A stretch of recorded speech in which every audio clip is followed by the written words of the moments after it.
ডিভোর্সের ৩৭ বছর পর নিজের প্রাক্তন স্বামীকে নিজের বৃদ্ধাশ্রমে দেখে চমকে গেলাম। কিছু বুঝতে পারছি না।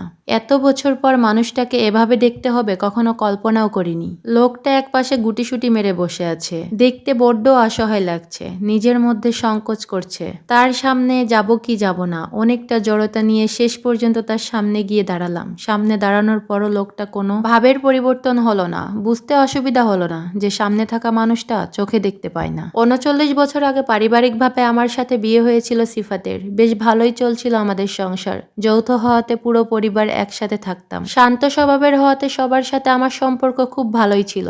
আমাকে সবাই ভালোবাসতো। বিয়ের প্রায় ২ বছর অতিক্রম হওয়ার পর যখন আমাদের সন্তান হচ্ছিল না, তখন আমার শ্বশুর বাড়ির লোকজন আমাকে বিভিন্নভাবে চাপ দিতে লাগলো। অবশেষে রিপোর্ট থেকে জানতে পারি আমি কখনো মা হতে পারবো না। এরপর থেকে শুরু হয় শ্বশুর বাড়ির বিভিন্ন মানসিক যন্ত্রণা। তবুও নিশ্চুপ ছিলাম, কারণ আমার পাশে আমার ভালোবাসার মানুষ সিফাত ছিল। কিন্তু সুখ নামক বস্তু হয়তো সবসময় সয় না। আমার ক্ষেত্রেও তার বিপরীত কিছু হলো না। পরিবারের চাপে সিফাতও আমার থেকে দূরত্ব নিল। তবুও নিজেকে মানালাম যে মানুষটা হয়তো মনের কষ্টে এমন করছে। শ্বশুরবাড়িতে থাকাটা যখন অনেকটা যন্ত্রণাদায়ক হয়ে গেল, তখন ঠিক করলাম কিছুদিন বাপের বাড়িতে গিয়ে উঠব। এতে হয়তো পরিবেশটা কিছুটা শান্ত হবে। যেদিন রাতে সিফাতকে বাপের বাড়ির কথা জানালাম, সেদিন রাতে আর কোনো উত্তর পেলাম না। কিন্তু আগেরকার সময়ে বাপের বাড়ি যাওয়ার কথা শুনলেই তার মুখটা কালো হয়ে যেত।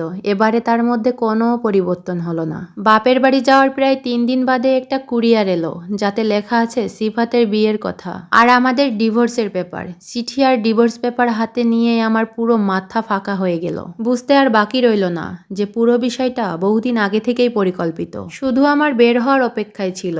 যার জন্য এত কষ্ট আর অপমান সহে গেলাম, সেই যখন পাশ কেটে চলে গেল, তখন নিজেকে পুরো একা মনে হলো। ভাবলাম ওই বাড়ি গিয়ে এ বিষয়ে প্রশ্ন করব, প্রতিবাদ করব, কিন্তু মনে হলো যার জন্য ওই বাড়িতে যাব সেই তো আমাকে চায় না। তাই গিয়ে লাভ কি? ডিভোর্স পেপারে সাইন করে পাঠিয়ে দিলাম। ডিভোর্স পেপার পাঠানোর পর তার সাথে আর কখনো দেখা বা যোগাযোগ হয়নি, কারণ আমি নিজেই সবটা বন্ধ করে দিয়েছিলাম।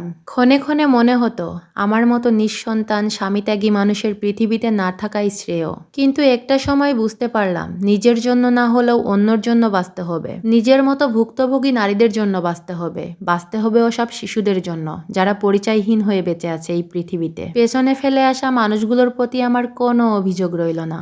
মনে মনে প্রতিজ্ঞা করলাম সমাজে তাদের জন্য কাজ করব, যারা নিজেদের ত্রুটির জন্য পরিবার পরিজনের কাছে আঘাতপ্রাপ্ত। অতীতকে ভুলে কঠোর পরিশ্রমে একদিন নিজেকে প্রতিষ্ঠিত করলাম। স্থাপিত করলাম এতিমখানা, বৃদ্ধাশ্রম, বিধবা নারীদের জন্য বিভিন্ন কাজের ব্যবস্থা করলাম। আমার মতো যে সকল নারী ও সমাজে অবহেলিত মানসিক আঘাতে জর্জরিত, তাদের জন্য কিছু করতে পারাটাকে নিজের জন্য অনেক সৌভাগ্যের মনে হলো। অসুস্থ আর অস্বাভাবিক লাগছে সিফাতকে। আমি না হয় তার আপন ছিলাম না, তাই আমাকে ছাড়তে তার হৃদয় কাঁপেনি। তাহলে যারা তার আপন ছিল তারা কেন তাকে এখানে রেখে গেল? একজন সার্ভেন্টকে জিজ্ঞেস করলাম ওনাকে এখানে কে এনেছে। উত্তরে সে জানায় সন্তানরা সবাই বিদেশে থাকে, কেউ দায়িত্ব নিতে চায় না, তাই আশ্রমে রেখে গেছে। দীর্ঘশ্বাস ফেললাম আর মনে মনে চিন্তা করলাম একসময় নিঃসন্তান হয় সিফাত আমাকে ছেড়েছিল, আর আজ সে সন্তানরাই তাকে বৃদ্ধাশ্রমে ছেড়ে গেল। এটাই হয়তো প্রকৃতির খেলা। আসলে এই গল্পটা আমার না, এই গল্পটা থেকে একটা শিক্ষা নেওয়া উচিত আমাদের। কারো সাথে জুলুম করতে নাই, কারো অধিকার খর্ব করতে নেই, কাউকে অসম্মান করতে নেই। আল্লাহ তার নিয়মে সেসব তাকেই ফেরত দেয়। আমার অচেনা এক আপুর জীবনের গল্প আপনাদের সাথে শেয়ার করলাম। তবে এই গল্পটা থেকে আমাদের সবারই শিক্ষা নেওয়া উচিত। আমি এই গল্পটা পড়তেছিলাম আর আপুটাকে ফিল করতেছিলাম, মানে মনে মনে সবকিছু দেখতেছিলাম।